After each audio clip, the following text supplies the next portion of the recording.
বেদের কথাই ধর্ম কথা, কিন্তু মূল যারা ধর্মের সুযোগ নিয়ে যেই সমস্ত শয়তানেরা সাধু গুরু সেজে ঠাকুর সেজে ব্যবসা করছে, নিজেরাই ঠাকুর হয়ে গেছে, ব্যবসা করছে, তারা তো বেদের কথা জানে না। বেদের কথা কে জানে? বিষ্ণু বেদের কথা রাম প্রচার করেছে। ওই যে রাম রাজ্য হচ্ছে সাম্যবাদের এক্সট্রিম পয়েন্ট, সাম্যবাদের এক্সট্রিম পয়েন্ট। সাম্যবাদ তো এই যে কমিউনিস্ট পার্টি, কমিউনিস্টরা সাম্যবাদী, এরা গন্ডি। সাম্যবাদ তো সাম্যবাদের চূড়ান্ত অবস্থা হচ্ছে রাম রাজ্য, যেখানে শুধু মানুষের জন্য সাম্যবাদ নয়, যেখানে পশু পাখি জীব জন্তু সবার সমান অধিকার এবং সবার সমান মর্যাদা। একটা পশু বলে তার মর্যাদা কম, মানুষের অধিকার বেশি। মানুষ পশু পাখিকে বাঁচতে দিচ্ছে না, পশু পাখিকে মেরে ফেলছে, তাদের বেঁচে থাকার অধিকারকে ছিনিয়ে নিচ্ছে। এটা কি সাম্যবাদ? কথাটা বলছেন তো কি বলছি? আমাদের যে বৈদিক সাম্যবাদ, বেদভিত্তিক সাম্যবাদ, আমাদের মতবাদ বেদ ভিত্তিক সাম্যবাদ, সন্তান দলের মতবাদ বেদ ভিত্তিক সাম্যবাদ। বেদ হচ্ছে ভিত্তি, বেদ মানে জ্ঞান, জ্ঞান হচ্ছে ভিত্তি, তার উপরে সাম্যবাদ দাঁড়িয়ে আছে। সাম্য কোথায় প্রতিষ্ঠিত? যেমন শিবের উপর কালী দাঁড়িয়ে আছে। শক্তি কোথায় দাঁড়িয়ে আছে? শিব মানে মঙ্গলের উপর শক্তি দাঁড়িয়ে আছে।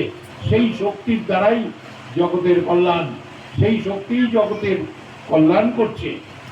এইসব বিজ্ঞান কিন্তু তত্ত্ব। আজকে তো ওরা ভণ্ডগুলি যারা সাধু সেজেছে, ওরা তো আর শাস্ত্র গ্রন্থ ওরা তো কিছু জানে না, মূর্খ লোভী। ওরা ধর্মের সুযোগ নিয়ে ব্যবসা করত, খাইত। ওরা এইটাও তো বোঝে না, জ্ঞান নাই, বিবেক নাই, যে আরে ধর্ম নিয়ে এগিয়ে করবো, কদিন পর মরবো, তারপর তো পানিশমেন্ট শুরু। প্রকৃতির আইনে একটা বালিকণার 1,00,000 ভাগের 1 ভাগ যদি করা যায়, তো বালিকণাকে কি আর 1,00,000 ভাগ করা যায়? না যায়। তবুও বলছি, যদি একটা বালিকণাকে 1,00,000 ভাগ করা যায়, তার 1 ভাগ অপরাধ করলেও কারো রেহাই নেই। এরকম কঠিন আইন। এই সৃষ্টিটা এত মামুলি ব্যাপার না। এই যে মানুষ পকেটে জন্ম নিচ্ছে, মানুষ কিন্তু নিজের ইচ্ছায় জন্ম নেয় নাই, তাদের বাবা মা মিলনে মানুষ জন্ম নিচ্ছে। মানুষ কিন্তু নিজের ইচ্ছায় চোখ পায় নাই, নাক পায় নাই, হাত পা কান, এগুলি মানুষ। যারা বুদ্ধিমান ব্যক্তি তারা জানতে চায় নিজেকে, মূর্খগুলি জানতে চায় না। এইখানেই হলো মূর্খই হচ্ছে ওষুধ। আর যারা জ্ঞান পিপাসু, জানতে যারা চান, জানার পথের প্রতীক যারা জ্ঞান পিপাসু, তারাই হচ্ছে ধার্মিক। ওই যে বুদ্ধদের মধ্যে ভিক্ষু, জ্ঞান ও ভিক্ষু, আমাদের মধ্যে বলছে জ্ঞান ভিক্ষু। চাল ডালের ভিক্ষা না, টাকা পয়সা ভোগ বিলাস না, সুন্দরী মেয়ে, একটার বদলে 5টা বিয়া করলাম, এইসব না, মানুষ ঠকিয়ে নেতা হয়ে গেলাম, এসব না, আমি সাধু রাখলাম, এসব না। এগুলি মূর্খ লোকের কাজ। যারা মান আর হুঁশ, যাদের চেতনা আছে, যারা মানুষের মধ্যে, যেমন মানুষের মধ্যে যারা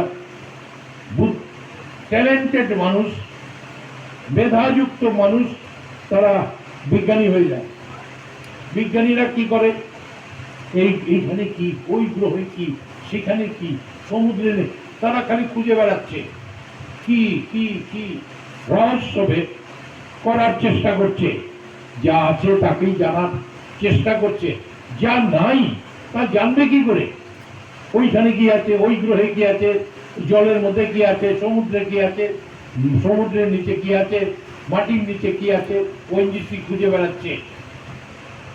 মাটির নিচে কোথায় গ্যাস, কোথায় এসে কোথায় পেল স্বর্ণের কয়লার, এসে কোথায় পেল স্বর্ণের খনি খুঁজে বেড়াচ্ছে, খেপা খুঁজে ফিরে পরশ পরশ পাথর, সোয়ালি সোনা হয়ে যাবে পরশ পাথর।